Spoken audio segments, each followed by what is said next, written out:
You know, Gelsenkirchen is a city that lives for football. What would it be without this place? Second division German football.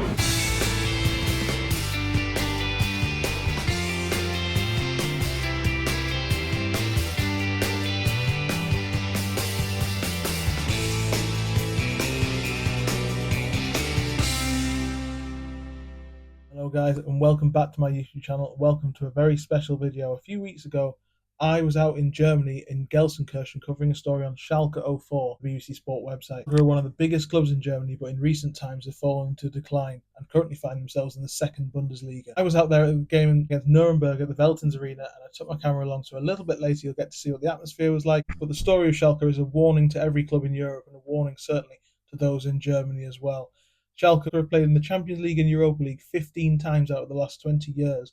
13 years ago found themselves in the Champions League semi-finals against Manchester United. They played Real Madrid, Manchester City as well. But since 2019, when they were last in the competition, things have gone very, very wrong. At the height of the COVID pandemic in 2020, the chairman of 19 years, Clemens Turners, was ousted from the club because of racist comments that he made. Turnover declined from 298 million in 2018-19 to just 70 million in the start of 2023. Bad mismanagement of player sales and player incomings, Schalke have found themselves on the brink of absolute disaster, with debts causing uncertainty over their future if they're relegated from the second division, with a conditional licence for the third division awarded last week. If those conditions aren't met, they'll be relegated to the regional leagues, and that could mean selling the Veltins-Arena and one of the most famous clubs in Germany ceasing to exist as we know it.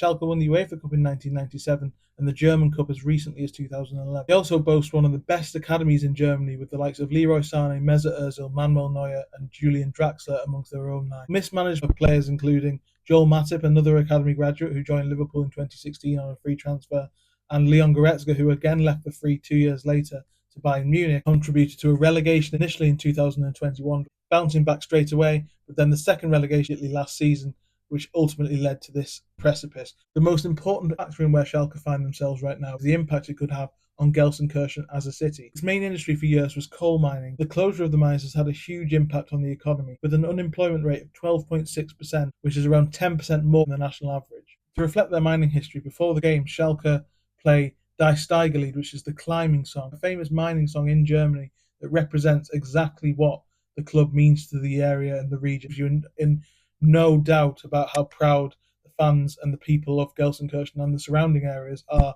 not just of their club but of their region as well. The game I went to was against FC Nuremberg, a very, very close friendship between both clubs dating back to the 1970s, with fans mixing the Nord Curve, which is where the ultras sit, which was packed for an hour singing before the game. After Das Steigerlied, they played Nuremberg's anthem as well to reflect the friendship of the two, which extended to fans mixing around the game, half and half scarves, half and half shirts.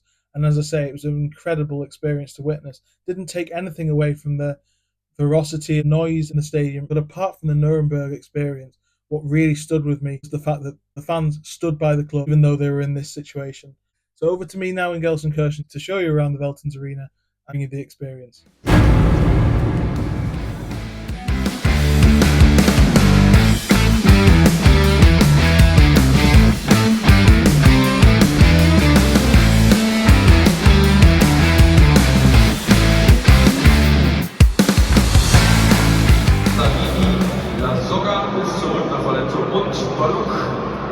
Die U19 holt sie heute Morgen gegen die Tabellenvorletzte Wuppertal die 3 Punkte mit einem 1:0. Here I am at the Veltins-Arena, Schalke versus Nuremberg. Big game for Schalke, who are obviously in a really, really serious situation at the bottom of the second Bundesliga at the moment. If they get relegated, it could go very much out of business. A place like this, the Veltins-Arena, where England play Serbia in just a few weeks' time in the Euros group opener, really deserve the club to play in it every week, and it's a really, really big occasion for Schalke to survive this season against Nuremberg. A real indictment of where a lot of the big clubs in German football are at the moment, and you know there are some questions to ask here. So that's why I'm here in Gelsenkirchen at the moment.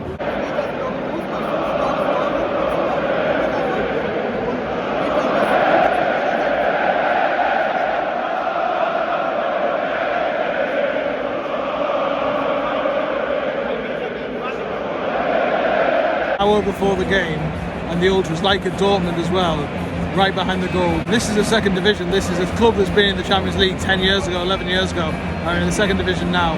But they're still not moving. They're still here. 60,000 expected tonight. Absolutely incredible.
The sense I got in Gelsenkirchen today was that nothing else mattered other than football, and if Schalke get relegated this season, then there's real danger that something could really go wrong with the club, and that's a real massive shame.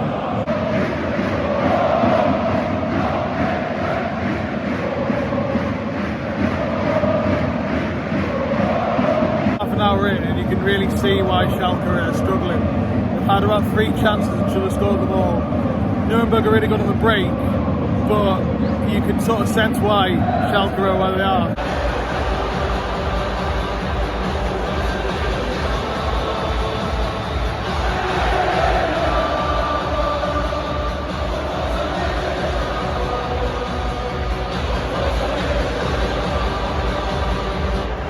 One 0 at the break for Schalke. Kenan Karaman scored in the last few minutes of the first half.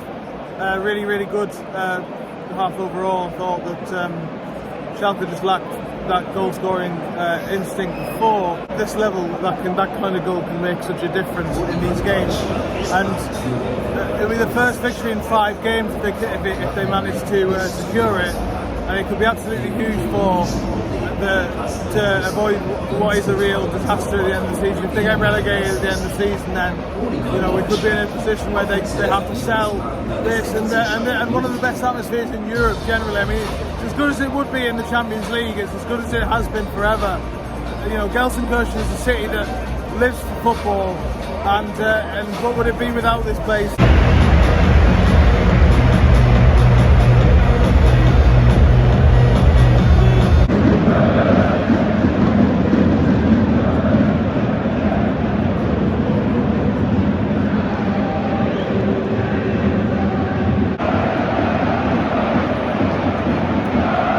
About 20 minutes to go here. Schalke still leading 1-0.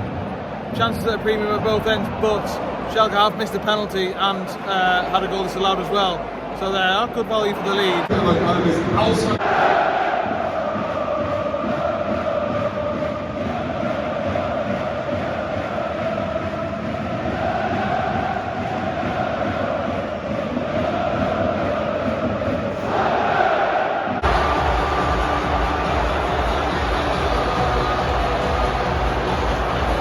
Full time here, 2-0 to Schalke. Today was about going and experiencing what Schalke should really be. 62,000 in the stadium today. It was as loud as it would be for a Champions League game. You can still hear the ultras. Absolutely insane noise all the way through. And it's just, all it does really is give the sense that Schalke should be not only in the top division, but in the Champions League where they were 13 years ago when they played Manchester United here. This is a ground that's also seen Wayne Rooney and Cristiano Ronaldo clash in the World Cup as well. It's got some history here. This is a massive, massive club, but it's also a workers' club. There's nothing in Gelsenkirchen really beyond the Veltins-Arena, 5 miles outside the city centre. Everybody flocks here every other weekend, and we're all we talk about the English pyramid, and we're all we talk about likes of Bury and Bolton and Derby. To see a team like Schalke in a league with Hanover, Hamburg, St. Pauli, Nuremberg themselves, as I say, the second most German titles. It's really a shame to see where a lot of German clubs are at the moment. But no more than Schalke, given where they could still technically end up as 18 points to play for. They need to pick up more points before the end of the season to avoid going down and the potential disastrous fate that follows there. But huge win today. What a pleasure to be here, what a privilege to be here, to witness this noise, to witness this stadium. England play Serbia here, as mentioned earlier, in their first group game. Thank you very much for joining me on this video. Back to the studio.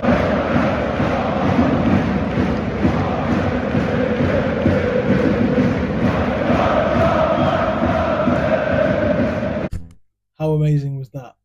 The victory in that game was absolutely huge, as it lifted Schalke 6 points clear of the relegation zone. It eases the threat of that possibly disastrous relegation to what could be the fourth tier of German football.